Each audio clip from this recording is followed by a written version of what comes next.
कल सरकार ने ये स्वीकार किया संसद में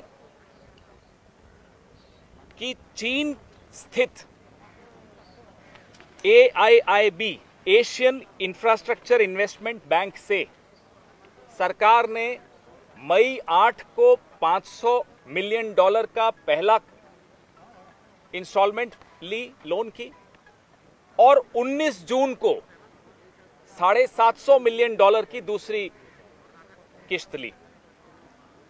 8 मई को आप में से कई साथी लगातार रिपोर्ट कर रहे थे कि किस तरह से चीन हमारी सीमाओं में घुसपैठ कर रहा है।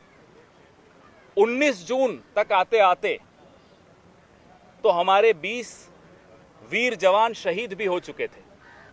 ये वही तारीख है 19 जून जिसको मैं काला दिन कहूंगा हमारे देश के इतिहास में, क्योंकि पहली बार एक प्रधानमंत्री ने देश के साथ झूठ बोला। ये वही तारीख है 19 जून।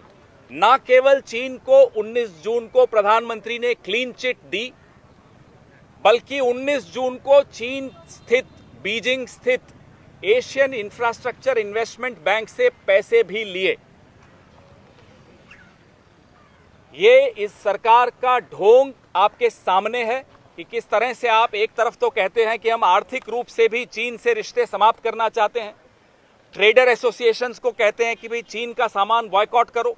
आम आदमी से सारी उम्मीदें हैं मोदी सरकार को, और जब खुद पर आती है तो चीन के बैंक से पैसे लेते हैं। ये वो बैंक है जिसमें सबसे बड़ा शेयर होल्डर चीन है। इस बैंक की स्थापना जनवरी 2016 में हुई थी। AIIB आपने भी सबने रिपोर्ट किया था, बीजिंग में हुई थी। 103 इसमें सदस्य हैं। 26.6% वोटिंग शेयर सबसे ज्यादा चीन का है।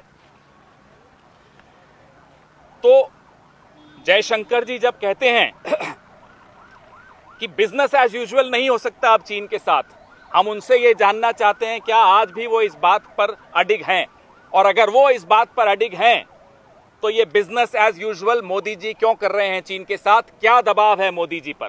क्या यही दबाव है जिसके चलते आपने चीन को क्लीन चिट दिया 19 जून को? क्या यही दबाव है जिसके चलते आप चीन के बैंक से पैसे लिए जा रहे हो? क्या यही दबाव है जिसकी वजह से आप PM केयर्स में चीन की कंपनियों से पैसा लेते हैं हो और उजागर भी करना पसंद नहीं करते?